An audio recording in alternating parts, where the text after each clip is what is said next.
জয় শ্রীকৃষ্ণ, রাধে রাধে। আমি পদ্মা বিশ্বাস, আপনাদের ঘরের মেয়ে।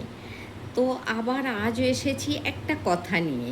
কথাটা হলো, একই জিনিস ভিন্ন জায়গায়, ভিন্ন স্থানে মানে ভিন্ন সম্মান পায়। এটা খুবই বাস্তব।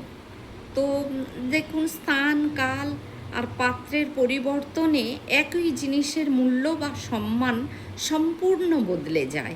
এই নিয়েই আমি একটা কথা বলি ছোট্ট করে। যেমন বৃষ্টির জল, একই বৃষ্টির জল যদি নর্দমায় পড়ে, দেখবেন সেটা নর্দমার জল হয়ে গেল। ওই বৃষ্টির জলটা যদি গঙ্গায় পড়ে, ওটা পবিত্র গঙ্গার জল হয়ে গেল। তা ওই জলটা গড়িয়ে যদি কোনো কয়লার খনিতে গিয়ে পড়ে, সেই জলটা নোংরা কালো হয়ে গেল। ওই জলটা পদ্মপাতায় পড়লে কাঁচের মতো উজ্জ্বল দেখতে লাগলো। আবার ঝিনুকের ভিতরে চলে গেলে ওটা মুক্তার আকারে ধারণ করলো। তো একই জল আছে, কিন্তু স্থান পরিবর্তনে মূল্য তার ভিন্ন ভিন্ন হচ্ছে।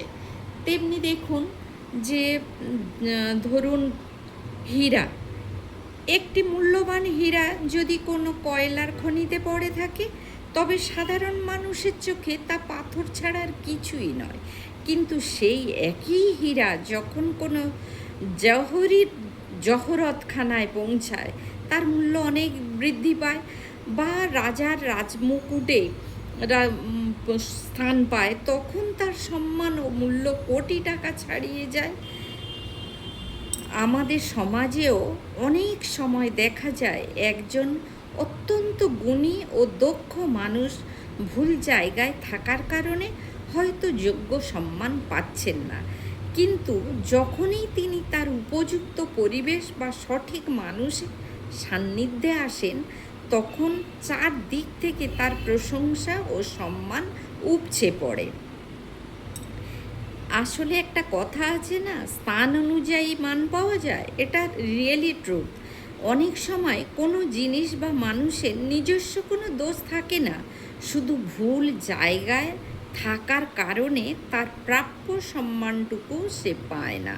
তাই নিজের মূল্য বা কোনো জিনিসের সঠিক মূল্যায়ন বুঝতে হলে সঠিক স্থান নির্বাচন করা ভীষণ ভীষণ ভীষণ জরুরি, দরকার।